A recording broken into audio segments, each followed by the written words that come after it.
So it's week 2. I'm a little bit weepy today, I won't lie. Just had a visit from perinatal team. Think I'm like so ecstatic, but I just want the whole world to be revolved around Athena and all the kids. So I just find it hard getting back to normal life as well when you've got to like process everything else. And I find the babies are a sign of the future, so I just want to ignore the past, to be honest. So I just find it hard when the past is brought up, but hey ho.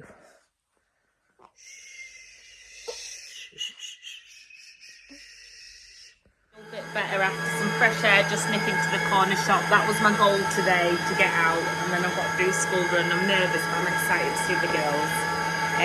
Making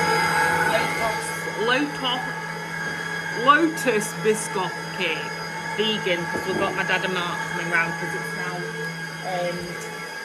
Mark, my stepdad's birthday as well. Health nurse did tell me something really useful as well, because obviously everyone wants to hug her, but she said more importantly for me and Danny, it's more important for her to hug us, to get used to our voices and skin, and she's used to that. Obviously she's been with me for 9 months, haven't you? You've been housed for 9 months rent-free.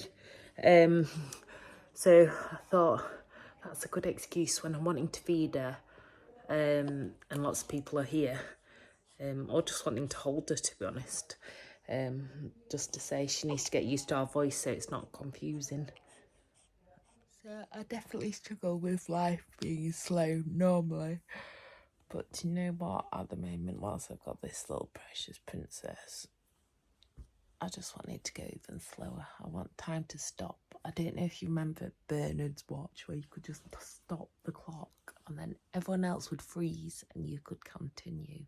That's what I want, although I don't want her to grow out of this phase. I feel a bit better today, even though I've not had a lot of sleep. I'm still a bit anxious at the moment. I get bursts of like, yeah, I can do this, and then a knock back or something.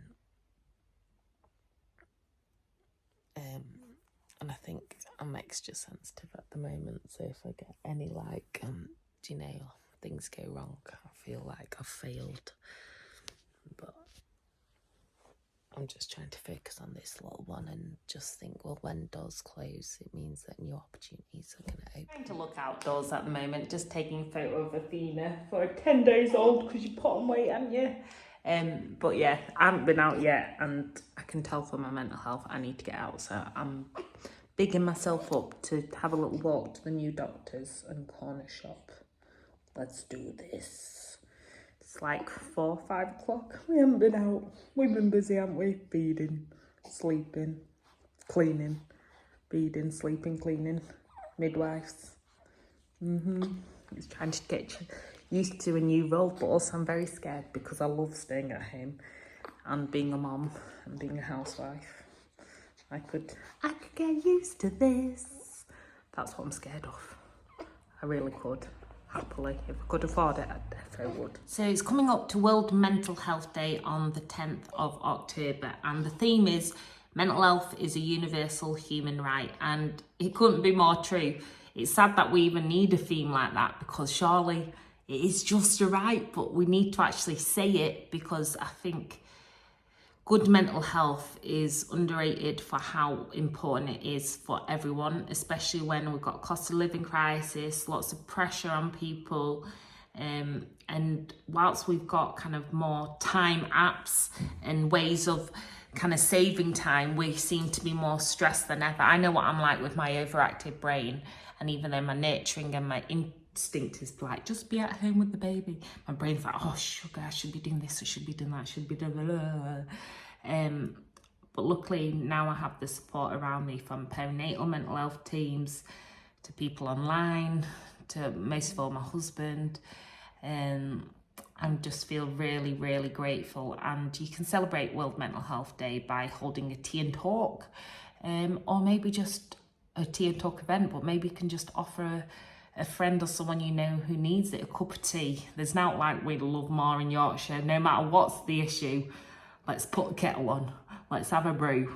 And for me, talking isn't always the therapy that I need. It's more, for me, it's being practical. And I think that's why it's about meeting people where they are. I worked with People's Voice Media and Camarades, and that's all about standing by someone's side, so standing by them and asking what they want. So do they want a cup of tea and a hand in the kitchen, a cup of tea and sorting out the benefits, or a cup of tea and helping them clean, or a cup of tea and helping them do a life plan, fitness plan, or a cup of tea and just chatting or moaning, or going through some positive affirmations. It's about asking people what they need and meeting them where they are. And maybe, as much as I hate to say it as a Yorkshire lass, maybe they don't want a cup of tea. Maybe they want a squash or a coffee, although you can't beat a good cup of tea and a brew. But again, it's about meeting people where they are. So yeah, World Mental Health Day, 10th of October. I'm lucky I've got this little baba with me. And you were born on National Breastfeeding Week, Autumn Equinox, the Mid-Autumn Mooncake Festival. You've got it all going on, sister. But more often than not, babies help us to realise the start of new life and the start of potential, and that every child and every baby has the right to good mental health, a good place to belong and a place to be. And they're born with these open minds, these beautiful minds. So let's really nurture them. And no matter what someone's age, everyone needs to have good mental health.